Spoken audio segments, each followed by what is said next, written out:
मंगलमयी कथा का हम लोग श्रवण कर रहे थे।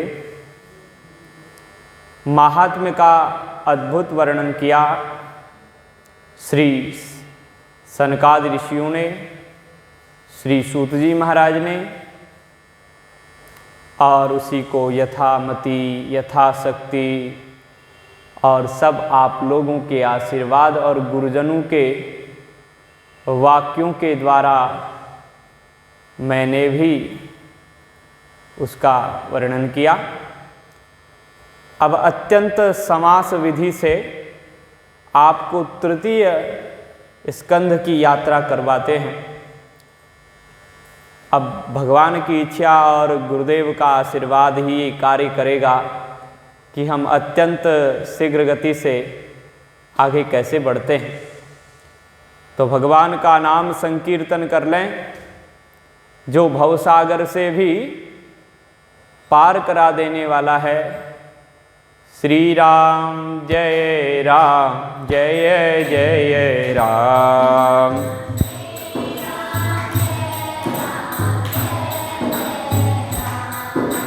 श्री राम जय राम जय जय राम। श्री राम जय राम जय जय। श्री राम जय राम जय जय राम। श्री राम श्री राम जय राम जय जय राम। श्री राम जय राम जय जय राम। श्री राम जय राम जय जय राम। श्री राम जय राम जय जय राम। श्री राम जय राम जय जय राम।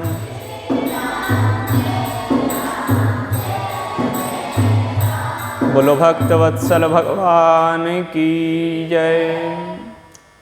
श्रीमद् भागवत महापुराण, इसमें श्री शब्द है और श्री के साथ में मत जुड़ा हुआ है। श्रीमत मत है, मतु प्रत्यय। व्याकरण में एक मतु प्रत्यय होता है। इस प्रत्यय के लगने से हो गया श्री अस्य अस्मिन् अस्ति इति श्रीमत्।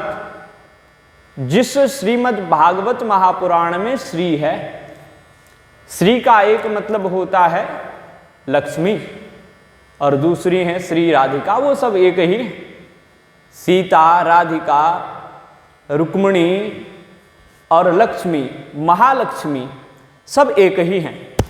इनमें अंतर नहीं है, इनमें भेद नहीं है। और तो श्री अस्य अस्मिन् अस्ति इति श्रीमत्, श्री ऐश्वर्य का भी वाचक है। ये भागवत ऐश्वर्य से संपन्न है, षडैश्वर्य संपन्न है। ये भागवत षडैश्वर्य संपन्न है। और बोलो राधे राधे। तो श्रीमद् और उसके बाद है भागवत। भागवत शब्द का विचार करें। हमारे आचार्यों ने कहा भा भाति त्रिषु लोकेषु गीयते नारदादिभिः व वर्तते त्रिषु कालेषु तार्यते भवार्णवात्। भाष्यते अथवा भाभाति त्रिषु लोकेषु, ये तीनों लोकों को प्रकाशित करने वाला है, तीनों लोकों में विद्यमान है, तीनों लोकों को, विश्व ब्रह्मांड को प्रकाशित करने वाला है। और नारदादि ऋषियों ने इसका गायन किया है।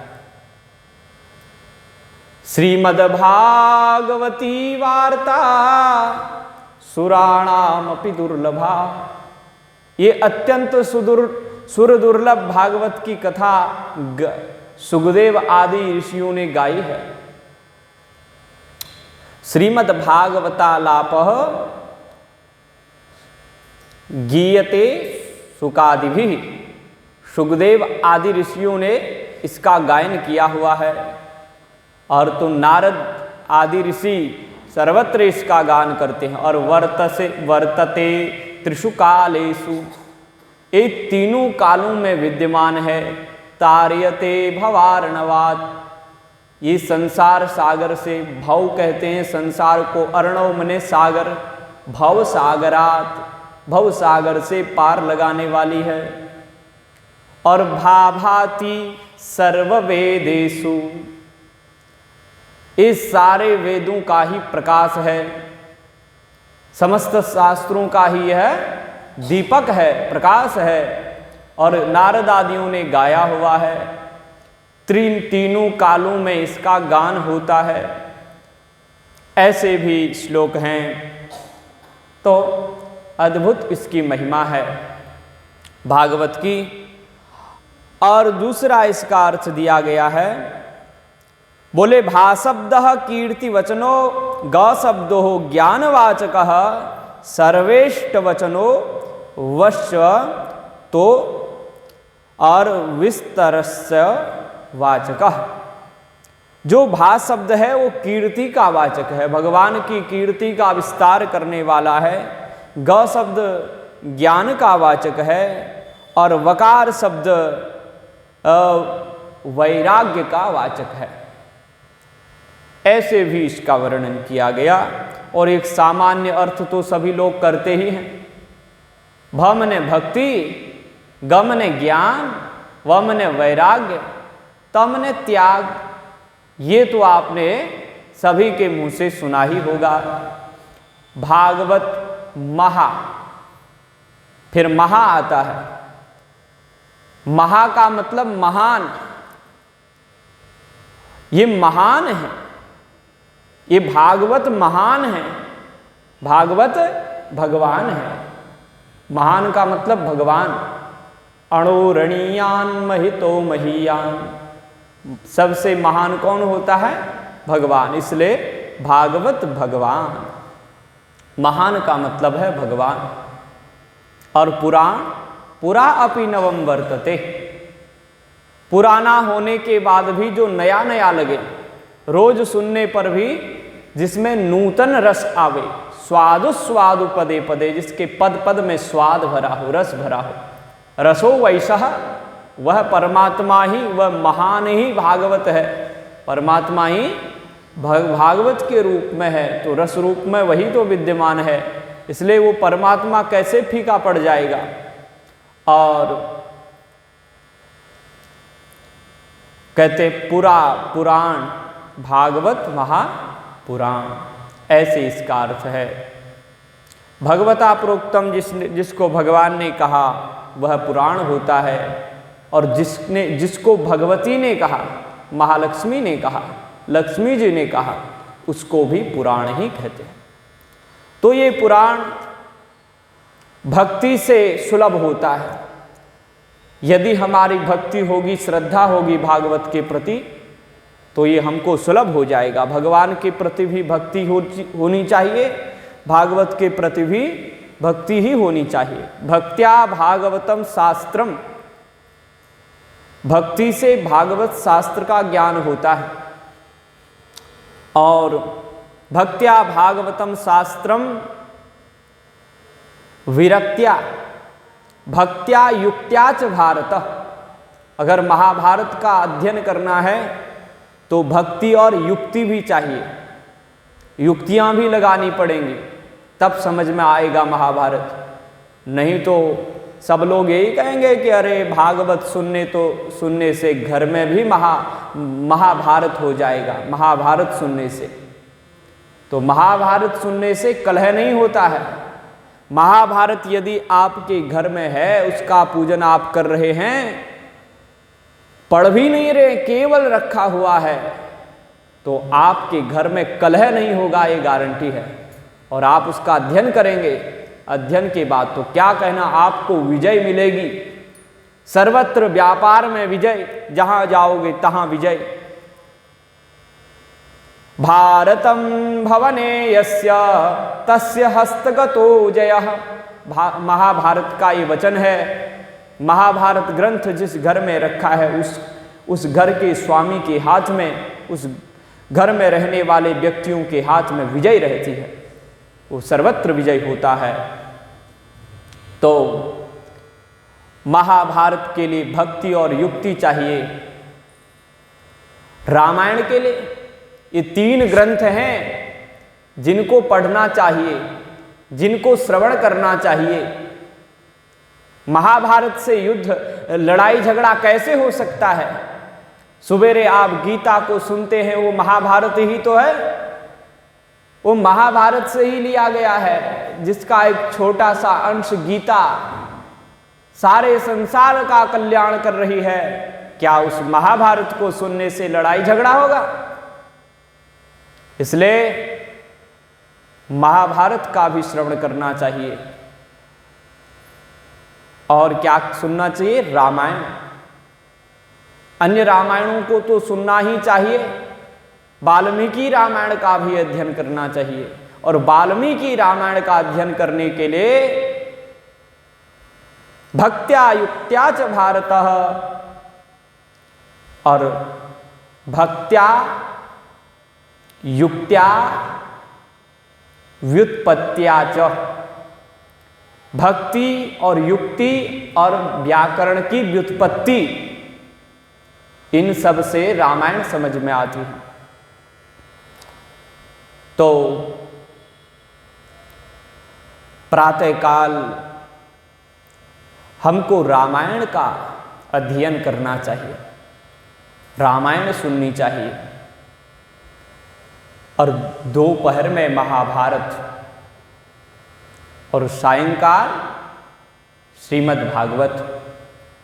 घर में, घर की बात करें, रोज का अध्ययन थोड़ा थोड़ा सुनना चाहिए, इससे जीवन बनता है। तो ये महापुराण है।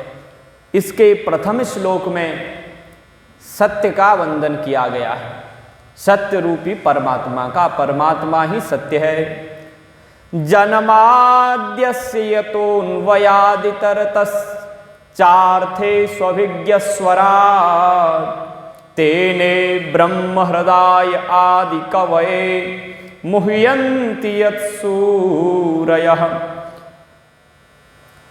तेजो वारिमृदां यथा विनिमयो यत्र त्रिसर्गो मृषा धाम्ना स्वेन सदा निरस्तकुहकं सत्यं परं धीमहि। उस परम सत्य को वंदन करते हैं जो सारे संसार की रचना करता है, उसका पालन करता है, संग्रहण करता है। और ये सब कुछ करने के बाद भी, ये सारा संसार अपने से ही उत्पन्न करने के बाद भी वो संसार से अलग भी रहता है। ऐसा अद्भुत परमात्मा जिसको जानना ब्रह्मादि के लिए भी कठिन है। ब्रह्मा जी भी उनको नहीं जान सकते। स्वराट, बड़े बड़े विद्वान ज्ञानी बलदेव जी, शेष भगवान भी जिनकी महिमा को निरंतर गाते रहते हैं, जानते नहीं। जो परमात्मा अपनी माया के द्वारा इस संसार में लोगों को ऐसे भ्रमित कर देता है, जैसे जल में स्थल का भ्रम होता है, स्थल में जल का भ्रम होता है। आप राजस्थान वाले हैं, अब तो यहाँ भी वो मरुस्थल नहीं रह गए, लेकिन पहले ऐसी बातें होती थी कि ऐसे बालुका, ऐसी मिट्टी पड़ी रहती थी कि दूर से देखो तो चमकती थी, लगता था जल है। और उस मिट्टी में जल का भ्रम होता था, मृग भागता था। लोग भी जाते होंगे और जाकर के वहाँ कुछ नहीं दिखाई देगा, मिट्टी बालुका, और फिर वहाँ से देखो तो दूर दिखाई देगा जल चमकता हुआ। तो ऐसे भटकता रहता था। यही ऐसे ही परमात्मा की माया भी जीव को संसार में सुख दिखाती है। जैसे रेगिस्तान में पानी नहीं मिलता, वैसे संसार में जीव को सुख नहीं मिलता, भटकता रहता है। मुह्यन्ति यत् सूरयः तेने ब्रह्म हृदय आदि कवये। आदि कवि ब्रह्मा जी को जिन भगवान ने अपना ज्ञान हृदय से करा दिया, उपदेश नहीं दिया, बिना उपदेश दिए ही ब्रह्मा को ज्ञान करा दिया, ऐसे भगवान के बारे में उनको जो जानना चाहता है, उनको जो अपनी बुद्धि से जानना चाहता है, तो ऐसे लोग मोहित हो जाते हैं। ब्रह्मा जी मोहित होते हैं, दशम स्कंध में मोहित हुए, ग्वाल वालों को ले गए और उसके बाद पता ही नहीं चला कि असली ग्वाल वाल कौन है। मोहित हो गए, भगवान को जान ही नहीं पाए। यहां तक कि मुह्यन्ति यत् सूरयः, सूरयः बलदेवादयो अपि, जो बलदेव भगवान के बड़े भैया शेष हैं, वह भी नहीं जान पाए। बहुत बाद में पता चला, वो भी भगवान की ही कृपा से। तो ये भगवान की सृष्टि भी जो त्रिगुणमयी सृष्टि है, सत्व रज और तम, यह असत्य होने पर भी सत्यवत भासती है। ऐसे भगवान जो अपने भक्तों के हृदय के कुहक मने कपट को नष्ट कर देते हैं। जो भगवान का ध्यान करता है, उसके हृदय में जो कपट भरा हुआ है, छल भरा हुआ है, राग द्वेषादि विकार भरे हुए हैं, उनको नाश करने वाले सत्यम परम धीमहि, ऐसे परम सत्य को हम वंदन करते हैं, उसका ध्यान करते हैं। धीमहि ध्यायेमः, यहाँ पे हम सब मिलकर के ध्यान करते हैं, बहुवचन का प्रयोग किया गया। और यह मंत्र है भागवत का, इसका विस्तार से अर्थ करेंगे तो फिर इसी में रह जाएंगे, इसलिए अत्यंत संक्षिप्त में आपको प्रथम श्लोक का अर्थ बताया।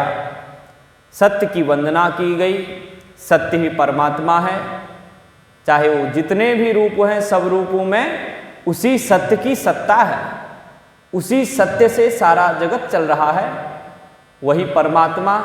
सत्य को सभी मानते हैं, चाहे कृष्णोपासक हों, चाहे रामोपासक हों, चाहे शिवोपासक हों, चाहे दुर्गा जी के उपासक हों, सूर्योपासक हों, गणेशोपासक हों, अग्नि उपासक हों, जितने भी देवताओं के उपासक हैं, सब सत्य को अपने देव में प्रतिष्ठित मानते हैं, अपने देव को सत्य स्वरूप मानते हैं। तो ऐसे सच्चिदानंद भगवान का वंदन किया गया।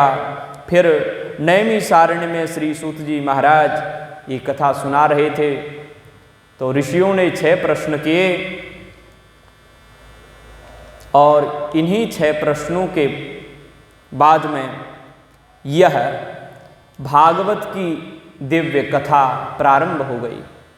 6 प्रश्न हैं। किम श्रेयः, जीव का कल्याणकारी साधन क्या है, जीव का कल्याण कैसे हो, और शास्त्रों का सार क्या है, शास्त्र सारः कः, और कः अवतार प्रयोजनम, भगवान के अवतार का प्रयोजन क्यों है, भगवान अवतार क्यों लेते हैं, और भगवान कैसी अवतार लेकर के किस किस प्रकार की लीलाएं करते हैं, कितने भगवान के अवतार होते हैं, और भगवान धर्म की स्थापना के लिए अवतार धारण करते हैं। तो फिर जब भगवान अपनी लीला स्मरण कर लेते हैं, उसके बाद धर्म किसकी शरण में जाता है, कलयुग में।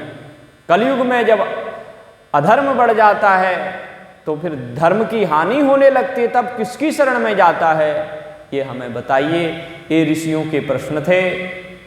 ऋषियों ने कहा कि हम भगवान की भगवत कथा सुनकर के कभी अघाते नहीं हैं, आपके मुखारविंद से भगवान की अमृतमयी कथा से हम तृप्त हो रहे हैं। यह सुनकर के श्री सूत जी महाराज ने अपने गुरुदेव श्री सुखदेव स्वामी का यहाँ पे वंदन किया गया है। और नर नारायण, महर्षि वेदव्यास, माँ सरस्वती और साथ ही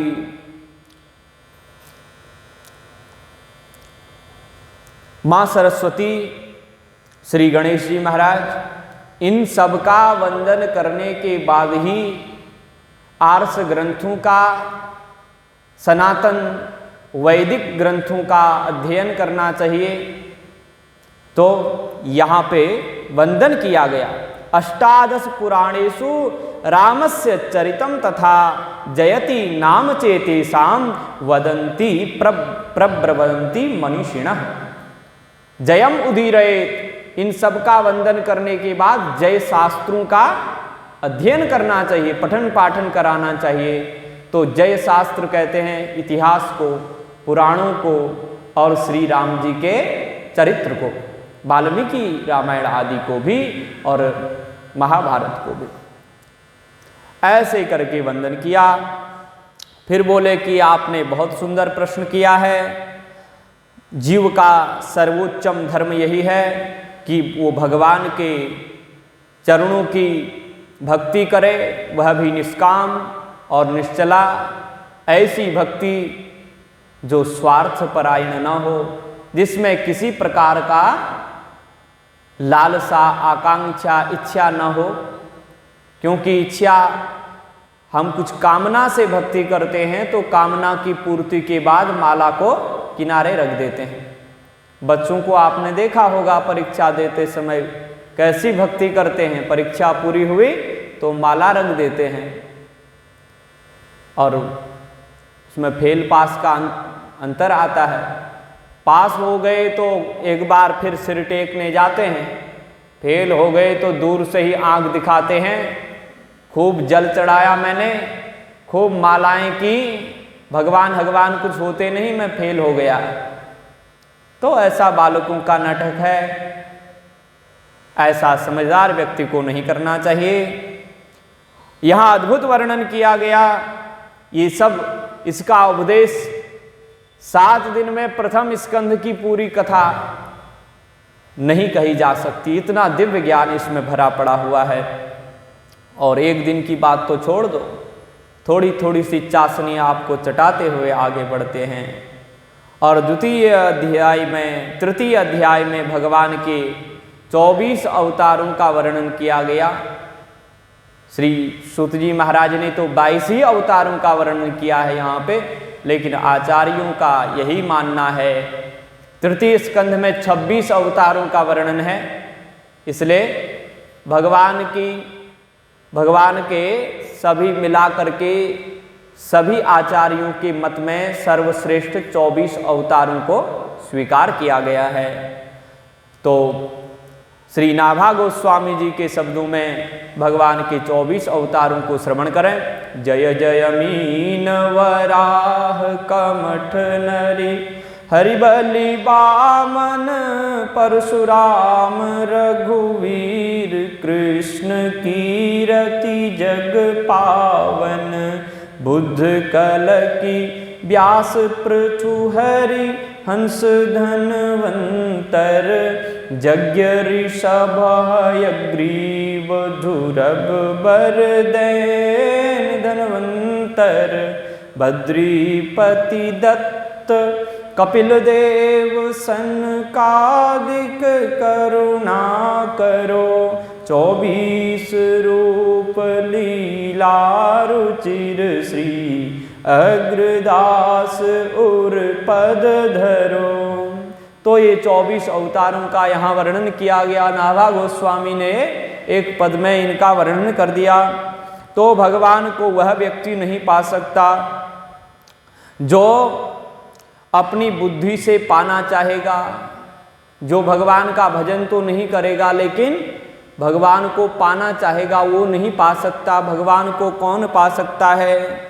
जो निष्कपट भाव से निरंतर भगवान का भजन करता है, वही भगवान को पा सकता है। इसका भी वर्णन किया गया।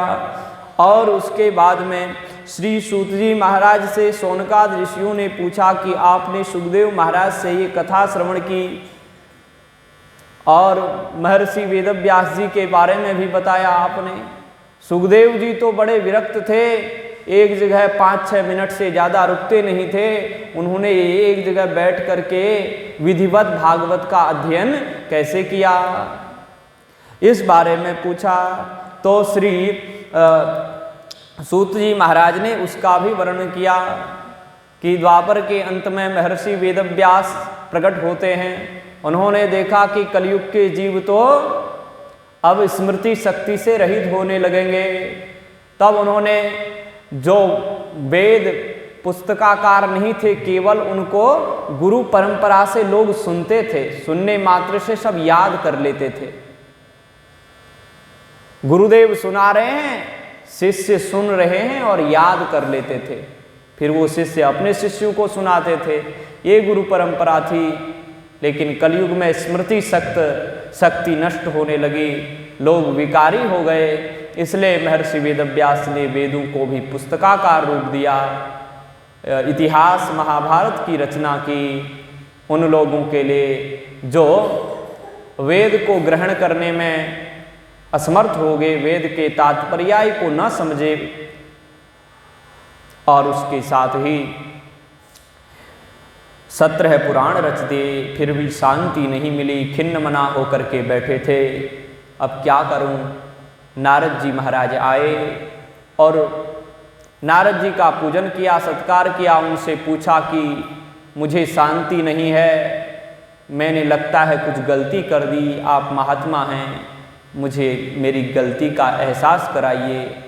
संत महात्माओं से ही पूछना चाहिए कि हमसे गलती हो गई है, हमें बताओ।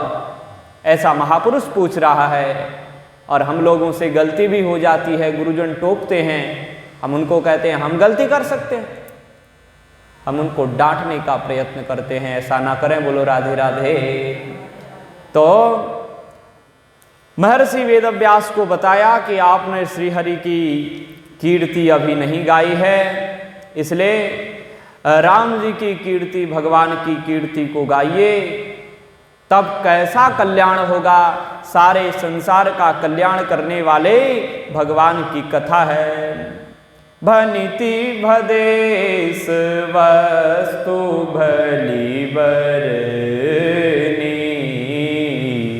भनिति भदेश वस्तु भली बरनी, राम कथा जग मंगल करनी, राम कथा जग मंगल करनी, मंगल करनी, कलिमल हरनी, तुलसी कथा रघुनाथ की।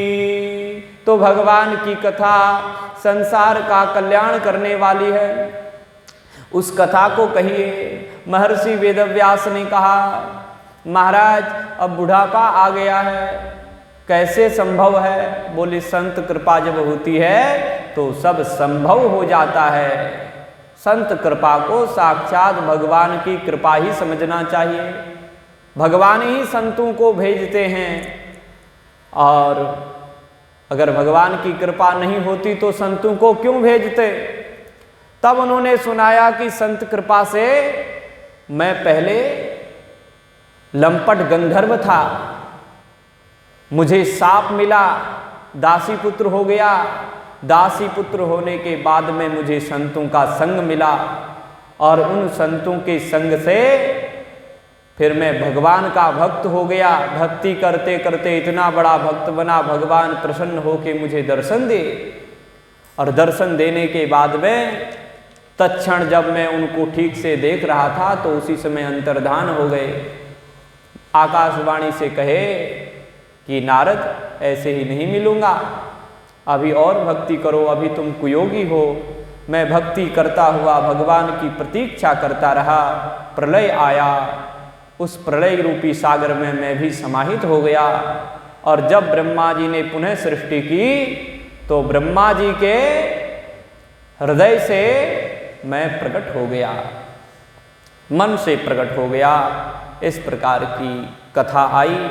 और ब्रह्मा जी का पुत्र होने के बाद भी मैं निरंतर भगवान का ही भजन करता रहा और जहाँ जाता भगवान का ही गान करता।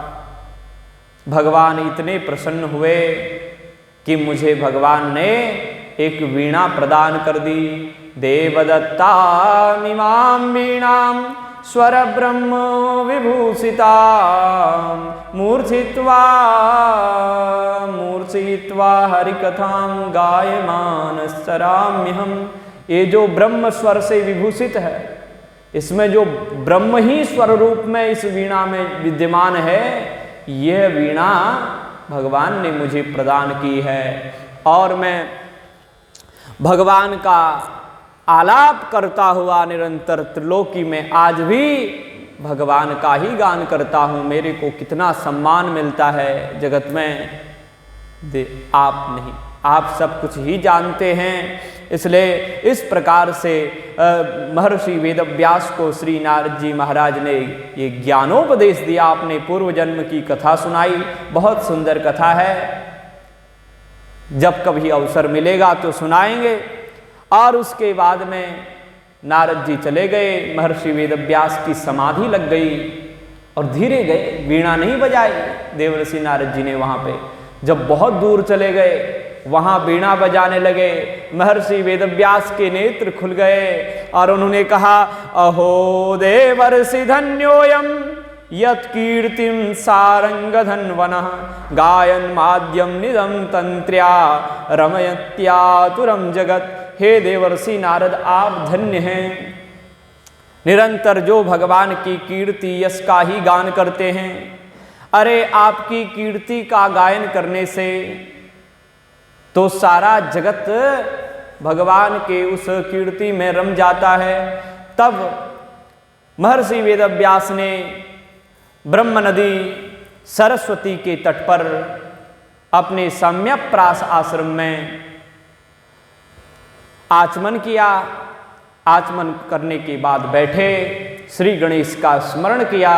गणेश जी महाराज आए और उनको कहा कि आप लेखनी पकड़ो, जो भागवती गंगा मेरे हृदय में प्रवाहित हो रही है उसका आप लेखन करो। गणेश जी लिखने लगे और महर्षि वेदव्यास उसका गायन करते रहे और वो संगीता तैयार हो गई।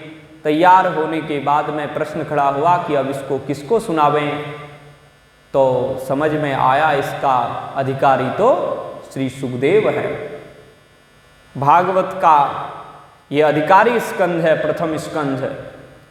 तो अधिकारी हैं श्री सुखदेव जैसे परम विरक्त, जो भगवान में तल्लीन हैं। भागवत की कथा सुनने से सुखदेव की भी समाधि टूट गई, क्योंकि शिष्यों ने कुछ श्लोक गुनगुनाए थे, बड़े मधुर श्लोक भगवान के स्वरूप का और स्वभाव का वर्णन करने वाले। श्री सुखदेव आकर के अपने पिताजी के चरणों में बैठ कर के विधिवत जनेऊ आदि संस्कार होने के बाद में भागवत का अध्ययन किए। बोलो राधे राधे। और फिर महाभारत की कथा की ओर ले चले श्री सूत जी महाराज, क्योंकि परीक्षित के बारे में प्रश्न किया शौनकादि ऋषियों ने, तो उनके जन्म की कथा कही। बहुत बड़े भक्त थे।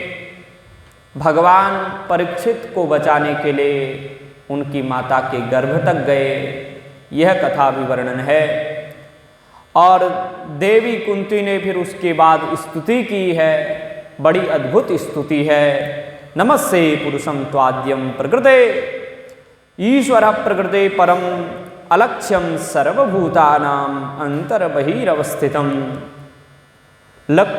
माँ कुंती कहती हैं, हे श्री कृष्ण, तुम मेरे केवल भतीजे नहीं हो, भाई के बेटा ही नहीं हो, तुम साक्षात ईश्वर हो, सबके बाहर भीतर प्रकृति से सर्वत्र परे रहने वाले परमात्मा हो। इस प्रकार का प्रश्न हुआ। फिर भगवान द्वारिका जाने को तैयार थे। तो देखा कि युधिष्ठिर भैया बड़े परेशान हैं, पूछा क्या बात है।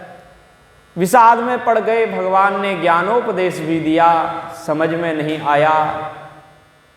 तो भगवान ने कहा कि आपको भी समझ में आएगा, पितामह भीष्म के पास जाने के बाद उनका दर्शन भी हो जाएगा।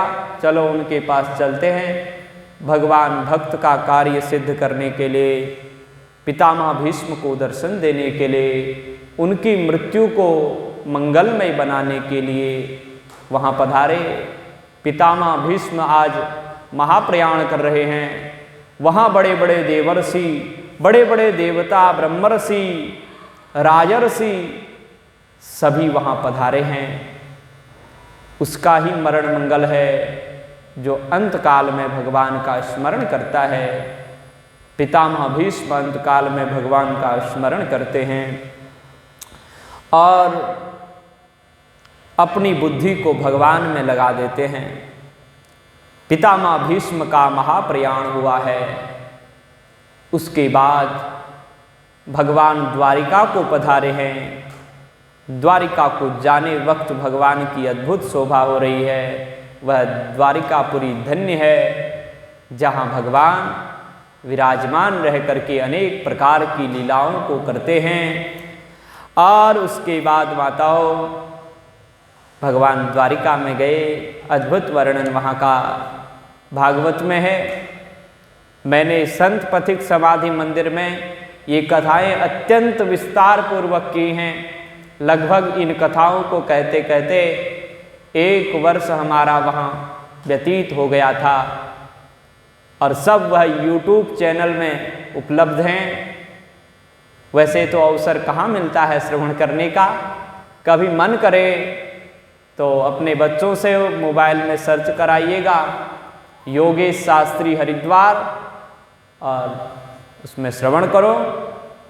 बहुत अच्छे ढंग से संतों के वाक्य ही उस कथा के रूप में विद्यमान हैं। तो फिर उसके बाद भगवान गए द्वारिकापुरी। अब महाराज ने कहा कि देखो आपने क्या बात कह दी, हम तो परीक्षित के जन्म की बात कह रहे थे, आपने लंबी चौड़ी कथा सुना दी। सूत जी बोले कथा सुनानी बहुत जरूरी थी। भक्त ऐसे ही नहीं होता, उनके पूर्वज कैसे होते हैं। घर में भक्त ऐसे ही जन्म नहीं लेता। माता पिता को भगवान का भक्त सदाचारी बनना पड़ता है, तब कहीं जाकर के भगवान का परीक्षित जैसा भक्त हमारे कुल में उत्पन्न होगा। बोलो राधे राधे।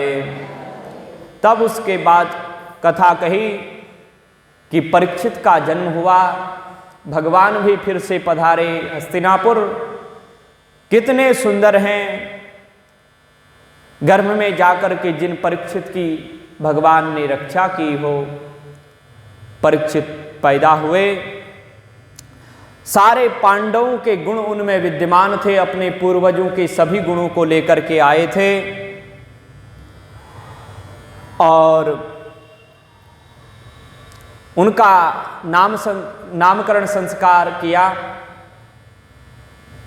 नामकरण संस्कार के वक्त वो सर्वत्र देखते थे। परीक्षित छोटे से बच्चे जो भी उनके पास आता तो इधर उधर देखते। क्या ढूंढते? बोले जिसने गर्भ में आकर के मेरी रक्षा की थी वो कहाँ है। वो परमात्मा को इस पृथ्वी में आकर के ढूंढने लगे, देखने लगे। तो ब्राह्मणों ने उनका नाम परीक्षित रखा। परितः इच्छति इति परीक्षित। परितः भगवतः श्री कृष्णेन इच्छति। जो चारों ओर भगवान श्री कृष्ण को ही ढूंढता रहा जीवन भर, उसका नाम परीक्षित। और दूसरा नाम रहा विष्णुरात। विष्णुना रातः दत्तः विष्णुरातः। विष्णुना श्री कृष्णेन रातः दत्तः। साक्षात विष्णु भगवान ही श्री कृष्ण के रूप में प्रकट हुए थे। उन श्री कृष्ण ने जिन परीक्षित की रक्षा की वह है विष्णुरात। तो उनका जीवन बहुत सुंदर था।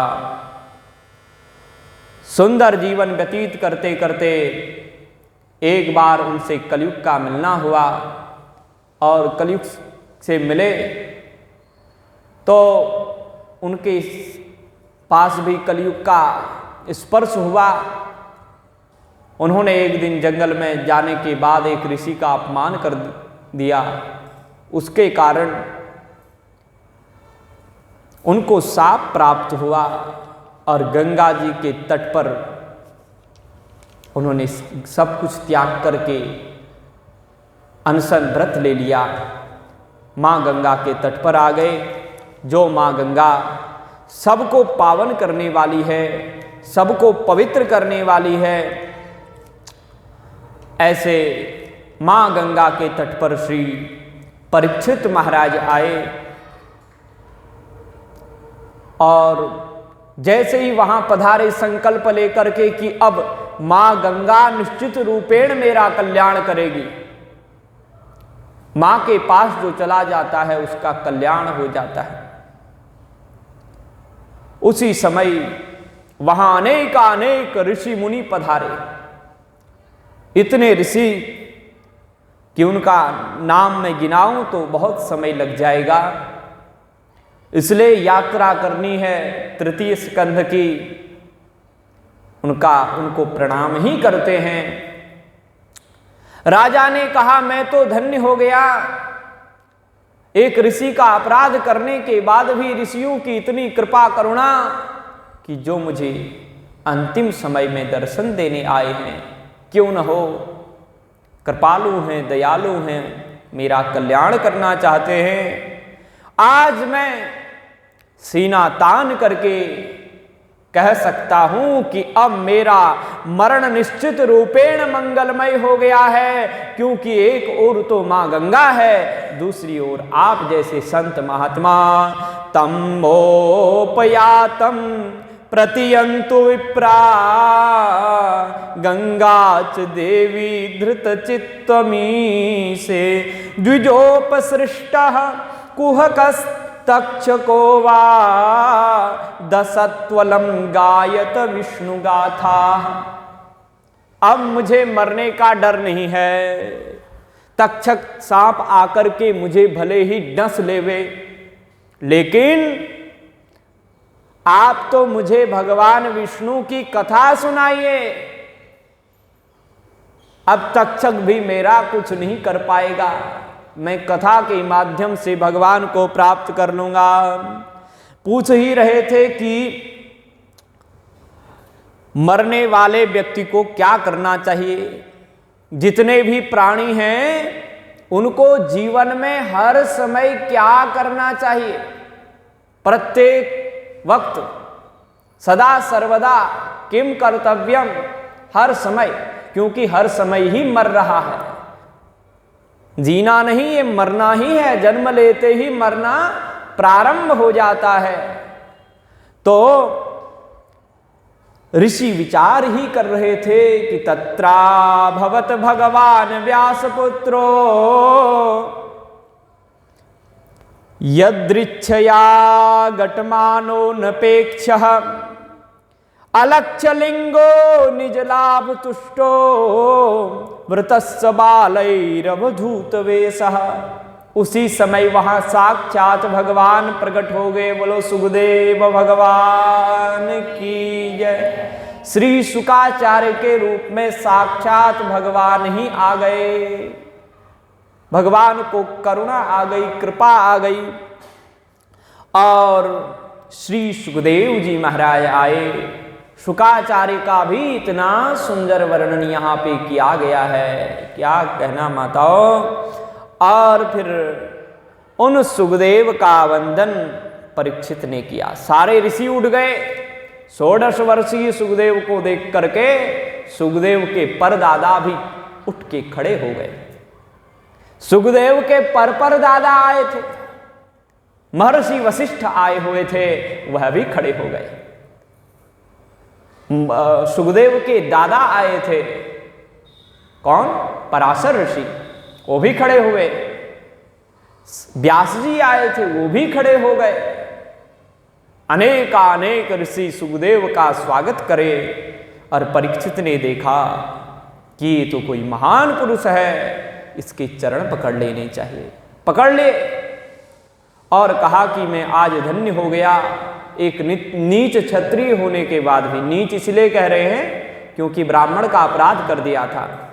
परीक्षित तो सर्वश्रेष्ठ क्षत्रिय हैं, लेकिन ब्राह्मण अपराध करने के बाद अपने को नीच कह रहे हैं।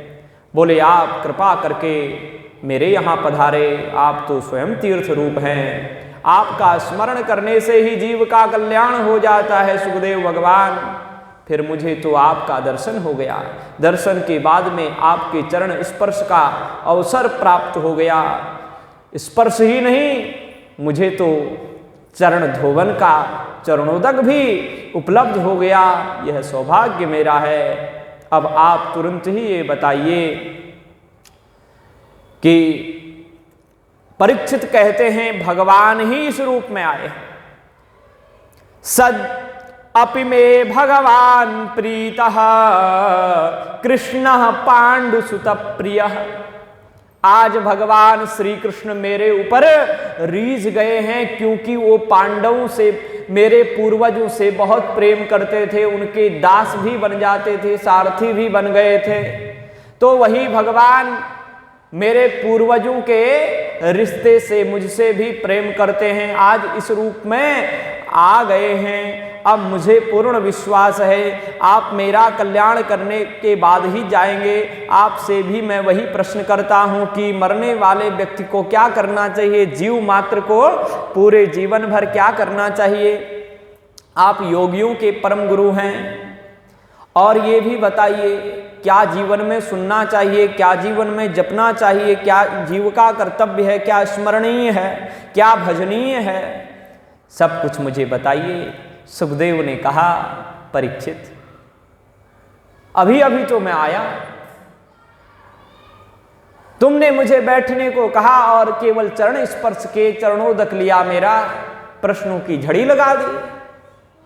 अरे जब कोई आता है तो उसका स्वागत करो, सत्कार करो, उसको कुछ चाय पानी के लिए पूछो, चाय के लिए भले ही ना पूछो, पानी तो पिलाओ। तो परीक्षित बोले महाराज आप 5 मिनट से ज्यादा तो कहीं टिकते, बोलो राधे राधे। सुखदेव जब आ गए हैं तो नींद तो भाग ही जानी चाहिए। सुखदेव का एक गुण ही है अनिद्रो। सुखदेव जी जागे हुए महापुरुष हैं, वो किसी को सोने नहीं देते। इसलिए भगवान की मंगलमयी कथा को जाग करके सुनो। सुखदेव ने कहा कि परीक्षित ये ऐसी बात है,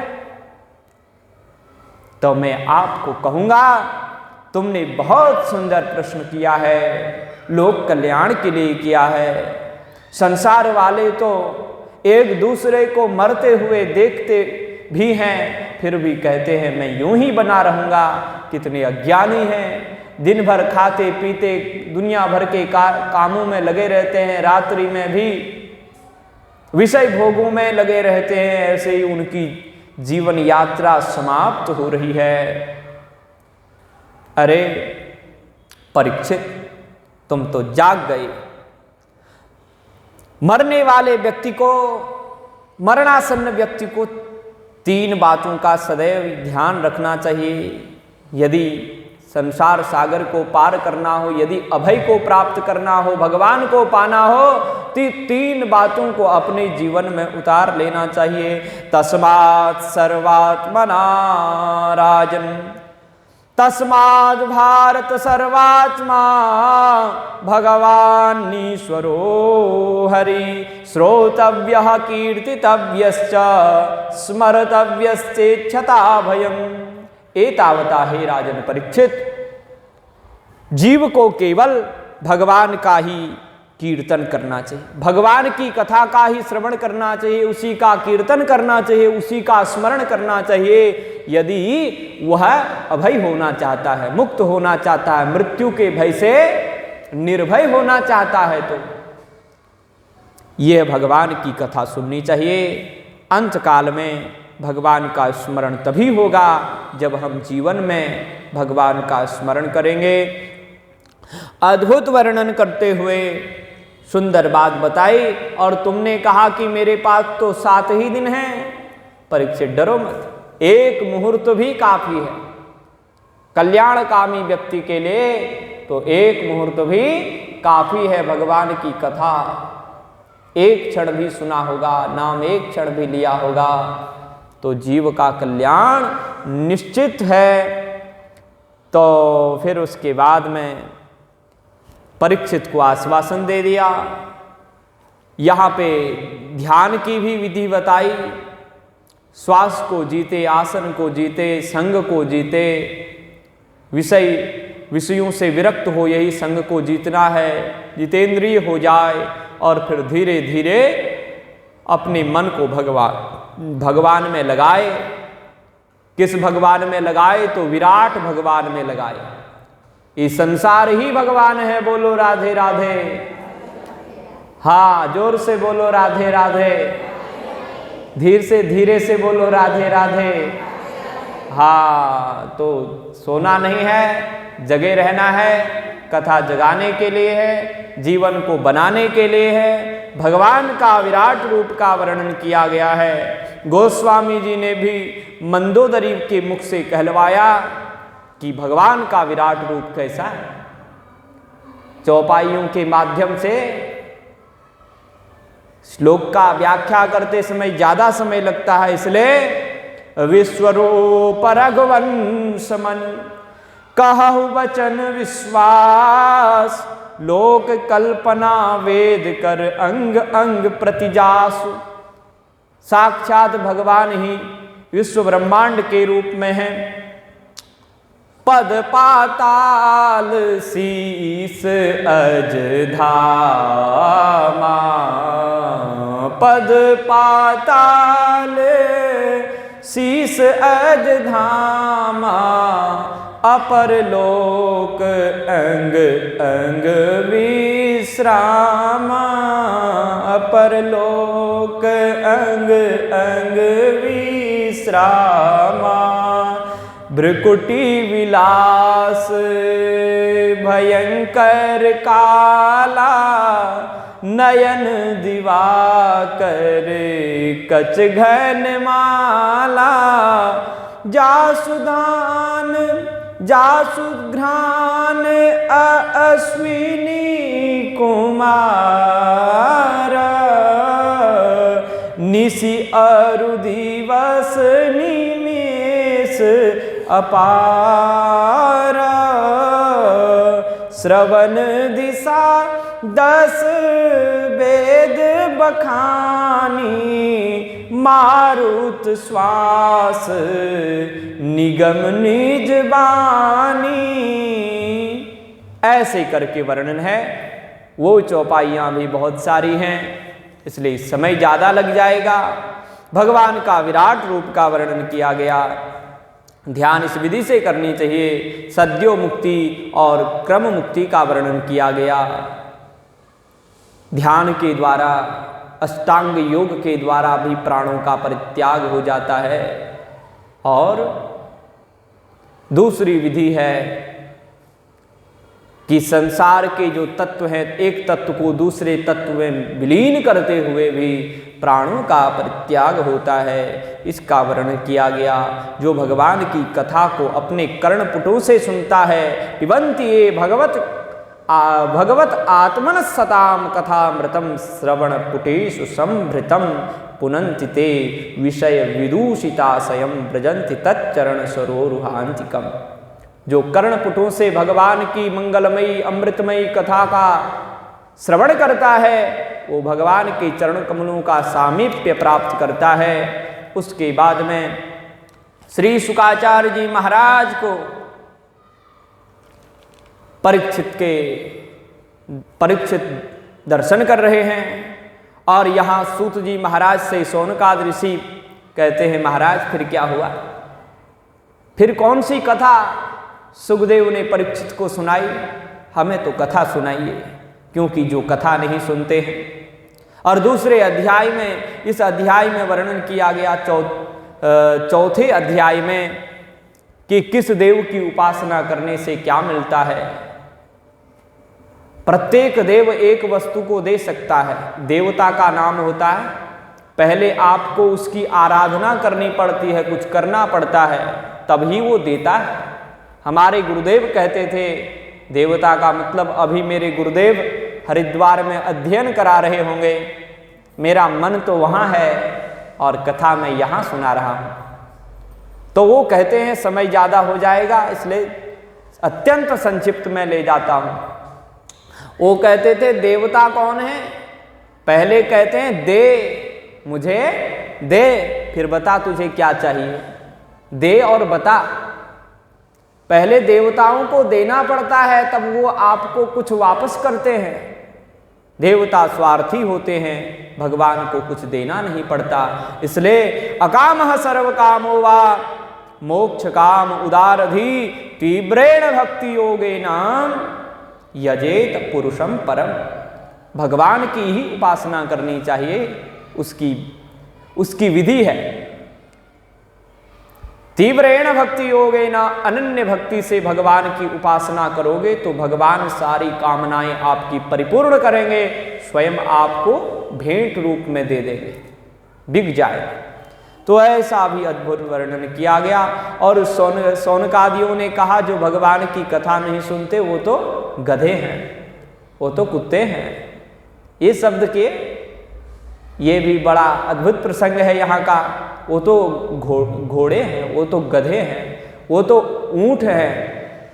स्व विड वरा होष्ट करई संस्तुत पुरुष पशु, वो पुरुष होते हुए भी पशु के समान है जो भगवान की कथा को नहीं सुनता। तब महाराज हमको कथा सुनाइए। तब कहते हैं श्री परीक्षित ने सुखदेव से कहा कि मुझे कथा सुनाइए। पहले तो आश्वासन दे रहे थे, इसलिए अत्यंत संक्षिप्त मंगलाचरण करते हुए सुखदेव जी ने परीक्षित को कहा, राजन डरो मत, तुम्हारी मुक्ति अब सुनिश्चित है। जब तक तुम मुक्त नहीं होगे, भगवान को पा नहीं जाओगे, हम कहीं जाने वाले नहीं हैं। अब फिर मंगलाचरण किया। ये चतुर्थ अध्याय में श्री सुखदेव जी ने बहुत लंबा चौड़ा भगवान का मंगलाचरण किया गया है। कहते हैं तपस्विनो दान पराय सस्विनो मनस्विनो मंत्रविदः सुमंगला क्षेमं न विन्दन्ति विनाय दर्पणं तस्मै सुभद्र स्रवशे नमो नमः। कोई कितना बड़ा तपस्वी हो जाए, मनस्वी हो जाए, मंत्रवेत्ता ऋषि हो जाए, दान परायण हो जावे, निरंतर दान करता रहे और यश कमा ले, सदाचार का पालन करे, लेकिन भगवान को भजता ना हो, वो तप भी भगवान को अर्पण करना पड़ता है। जितनी क्रियाएं हम सत्क्रियाएं करते हैं उसको भगवान को अर्पण कर दो, कृष्णार्पण कर दो, ब्रह्मार्पण कर दो, रामार्पण कर दो, शिवार्पण कर दो। जो आपका इष्ट है उस इष्ट को अर्पण कर दो। इष्ट तो एक ही है, उसके नाम रूप अनेक हैं, इसलिए जिस नाम रूप में आपकी प्रीति हो उस रूप को, उस नाम को आप वह कार्य अर्पण कर दो तो निश्चित रूप से आपका कल्याण होगा। यदि आपने कल्याण वो अर्पण नहीं किया तो क्षेमम न विन्दन्ति, कल्याण नहीं होगा। ऐसे भगवान जिनके प्रति समर्पण की इतनी महिमा है, उन भगवान को हम प्रणाम करते हैं जो कल्याण करने वाले हैं। ऐसे करके कथा सुनाई। परीक्षित को कहा कि जो कथा के लिए प्रश्न मुझसे किया है वही प्रश्न एक बार देवर्षि नारद ने ब्रह्मा जी से किया था। नारद ने कहा कि ब्रह्मा जी, पिताजी, हम तो आपको ही भगवान मानते हैं और आप किसकी माला जप रहे हैं? हम जैसे लोग होते, आप हमसे नारद हमसे पूछते कि आप तो सबके भगवान हो, आप किसकी माला जपते हो? तो हम कहते हम तो अपनी ही माला जप रहे हैं, दूसरे की माला नहीं जप रहे हैं। लेकिन ब्रह्मा जी भगवान के भक्त हैं, ज्ञानी हैं, विद्वान हैं, वो इस बात को समझते हैं। उन्होंने कहा देखो, मैं भगवान नहीं हूं, मैं भी भगवान का भक्त हूं। भगवान नारायण हैं, जिनकी माया से मुझे लोग भगवान कहते हैं, मुझे लोग जगत गुरु कहते हैं। ब्रह्मा जी ने कहा, तस्मै नमो भगवते वासुदेवाय धीमहि यन्मायया दुर्जयया मां ब्रुवन्ति जगद्गुरुम्। उन वासुदेव भगवान नारायण को मैं प्रणाम करता हूँ जिनकी माया से मोहित होकर के सारा जगत मुझे जगतगुरु कहता है। मैं जगतगुरु नहीं हूँ, लोग माया से भ्रमवश अज्ञानवश मुझे जगतगुरु कहते हैं। ब्रह्मा जी कह रहे हैं मैं जगतगुरु नहीं हूँ। आजकल के मैं उनको प्रणाम करता हूँ, लेकिन संत महात्मा जगतगुरु के पद में आकर के कहते हैं मैं जगतगुरु हूँ। मैं कोई साधारण जगतगुरु नहीं हूँ। ब्रह्मा कह रहे हैं मैं जगतगुरु नहीं हूँ, मैं भगवान के माया के द्वारा लोग मुझे अज्ञानतावश जगतगुरु बोल देते हैं, तो और कौन जगतगुरु हो सकता है। उपाधि लो, एक व्यवहार के लिए ठीक है, वास्तव में जगतगुरु तो भगवान ही हैं। सबको इस अहंकार का परित्याग करना चाहिए कि मैं जगतगुरु हूं। इसलिए कृष्णम वंदे जगतगुरु, भगवान श्री कृष्ण ही जगतगुरु हैं, अन्य कोई जगतगुरु नहीं हो सकता। एक औपचारिकता निभाने के लिए किसी को जगतगुरु बनाया जाए, अपना श्रद्धास्पद बनाने के लिए, उनसे अध्ययन करने के लिए, पठन पाठन करने के लिए गुरु के रूप में उनको जगतगुरु कहें, ये अलग बात है। वास्तविक जगतगुरु तो भगवान ही हैं। तो इसके बाद में ब्रह्मा जी ने सारी कथा सुनाई, भगवान के विराट स्वरूप का वर्णन किया। ब्रह्मा जी कहते हैं मैं सत्य कह रहा हूं कि भगवान ही जगतगुरु हैं, मेरी वाणी कभी मिथ्या नहीं हो सकती। न भारती में मृषोपलक्ष्यते न वै क्वचिन्में मनसो मृषागति न मेर्षिकाणि पतन्ति सत्पथे यन्मेर्दोत्कण्ठ्य वताधृतो हरि। मैं असत्य नहीं बोल रहा हूं, वो वास्तव में भगवान ही इस जगत में है।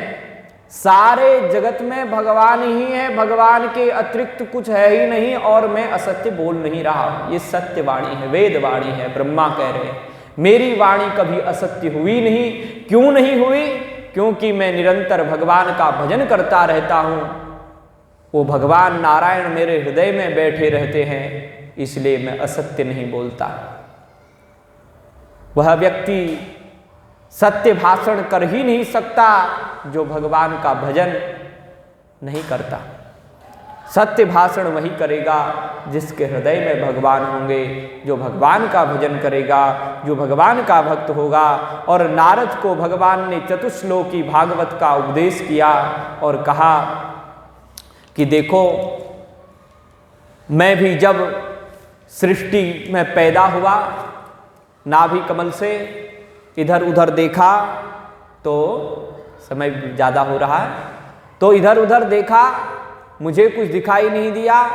उस नाल में छिद्र में गया, वहाँ भी मुझे कोई समाधान नहीं मिला।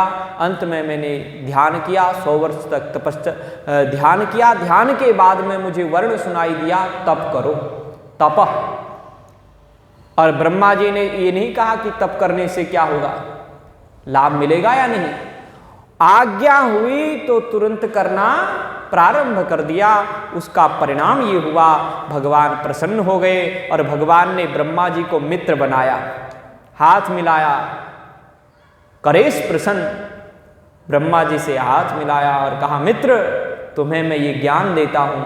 चतुश्लोकी भागवत का यहाँ पे ज्ञान दिया गया। अहमेवा समेवाग्रे नान्यदत् यद कश्चन। ब्रह्मा जी से कहा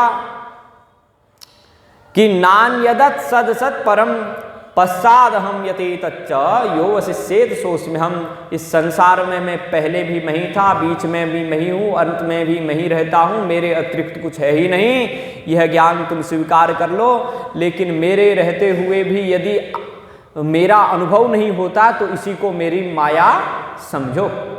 माया और भगवान का दोनों का स्वरूप बताया। चतुश्लोकी भी बहुत अद्भुत है, इसका भी सुंदर व्याख्यान किया जा सकता है और YouTube चैनल में हमारे द्वारा भी वह उपलब्ध है, आप श्रवण कर सकते हैं। तो भगवान ने ब्रह्मा को यह ज्ञान दिया, यही ज्ञान श्री नारद जी को ब्रह्मा ने दिया। कहा कि तुम भगवान की कथा का विस्तार करो। नारद जी इधर उधर गाते तो खूब थे, लेकिन वही चतुश्लोकी भागवत जब अत्यंत अशांत देखा महर्षि वेदव्यास जी को, तो उनको वह चतुश्लोकी भागवत ही दी थी। उसी चतुश्लोकी भागवत का आश्रय लेकर के महर्षि वेदव्यास ने 18,000 श्लोकों की ये संहिता निर्माण की। संहिता का मतलब होता है सम्यक हितम करोति, जो अच्छी प्रकार से हमारा कल्याण कर दे। और ये जो संहिता है, महापुराण है श्रीमद् भागवत, तो इसमें 10 लक्षण है। अत्र सर्गो विसर्गस्त स्थानम पोषणमूतयः मनवंतरे सानुकथा निरोधो मुक्तिराश्रयः। सर्ग, विसर्ग, स्थान, पोषण, ऊतयः, मनवंतर, ईशानु, कथा, निरोध, मुक्ति और आश्रय। आश्रय ही सबके भगवान है, सबकी गति भगवान है। ये द्वितीय स्कंध यहाँ पे विराम लेता है। अद्भुत कथाएं हैं। कल से पुनः आचमनी के ही माध्यम थे हम तृतीय स्कंध में देवहूति और कपिल भगवान की संवाद को श्रवण करेंगे। बोलो भक्तवत्सल भगवान की जय। श्री वृंदावन बिहारी लाल की जय। श्री सुखदेव भगवान की जय। महर्षि वेदव्यास भगवान की जय। जय जय श्री राधे श्याम। जय जय श्री सीताराम। श्री राम जय राम, जय जय राम।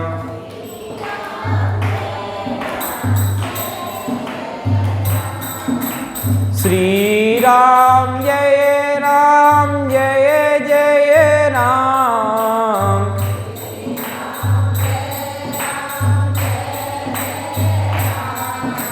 श्री राम जय राम, जय जय राम।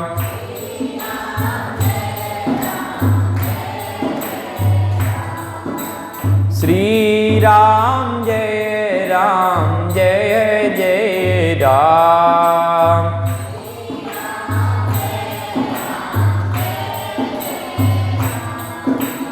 मधुर मधुर नाम सीताराम सीताराम।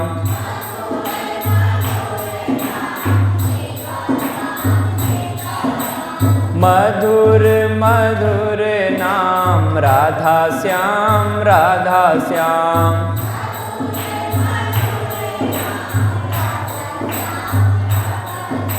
श्री राम जय राम, जय जय राम।